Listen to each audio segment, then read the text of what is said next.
Dry Creek wasn't known for mercy. It was a Dust Bowl town that lived off whiskey, half-truths, and folks looking the other way. The kind of place where prayers dried up quicker than the riverbed in August, and the sheriff's badge shined brighter than any hope a girl like Emmy Claire had. She was 14 winters old, quiet as smoke, the kind of child who slipped in and out of rooms without leaving a trace. Her mother died giving birth to her younger brother, who lasted only 3 days in the world. Her father, Jeb Mallory, took to the bottle after that, took to anger, then took to forgetting he ever had a daughter in the first place. One Thursday, Jeb hit bottom. He walked into the Dust Lantern Saloon with nothing left but a broken belt, a pack of lice, and a mean look in his eye. He owed the bartender, owed the dealer, owed a man named Cross-Eyed Ben who didn't care much for patience. Jeb lost the last hand of the night.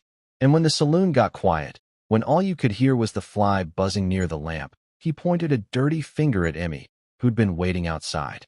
$3, he said. She's yours, Sheriff. Feed her, don't feed her. I don't give a damn.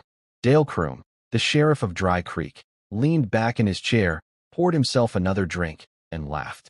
He tossed $3 onto the bar. Clink, clink, clink.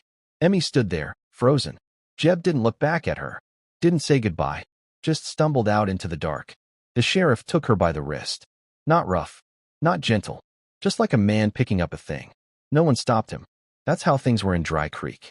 The jailhouse had no prisoners that week. No deputies either. Sheriff Croom didn't like company. He liked his whiskey and his silence. He locked Emmy in the back room.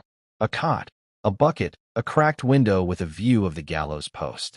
She didn't cry, didn't ask why, didn't speak a word that night. But she scratched something into the wooden floor with a rusted nail she found beneath the cot. Just one word. Gone.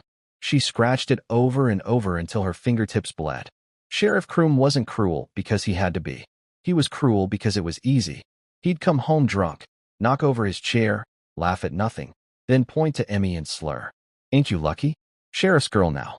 No coyote's gonna eat you here. She cooked, cleaned, learned how to stay out of his way, knew the creak in the floorboards that meant he was coming. She watched the town through the crack in the window, watched life pass by, kids playing, women trading stories at the well, a preacher who never came to the jailhouse side of town. One day, the sheriff threw a rag at her. We're something clean. We got visitors. 2 men, railroad agents from back east, looking to buy land, build track, move cattle. They drank, laughed. Sheriff paraded her in like a trophy. $3. Hell of a deal, ain't she? They chuckled, called her Mouse. She stared through them like smoke. One of the men reached for her hair. She didn't flinch, but in that moment, something inside her turned to stone. She didn't know it yet, but a shadow from the hills had already seen her. And that shadow would change everything. The sun hadn't even risen when he appeared. A man, alone, barefoot, dust on his shoulders, hair tied with rawhide, chest marked with old scars. He didn't speak. Couldn't. His name was Toe. They said he was born in the Red Hills, raised by wind and wolves. Said the cavalry took his tongue when he was 8, cut it out after he refused to name his mother's hiding place. He walked into Dry Creek like a ghost. No horse, no hat, just a bundle in his hands, wrapped in deer hide. The sheriff stepped out onto the porch, swigged from his bottle. Well, look who the coyotes dragged down. Toe didn't blink. He knelt, unwrapped the bundle. Inside, a buffalo tooth on a rawhide cord, and a letter. The sheriff snorted. I don't read scratch. But Emmy could. She stepped forward. Hands trembling, she read it aloud. I have no voice.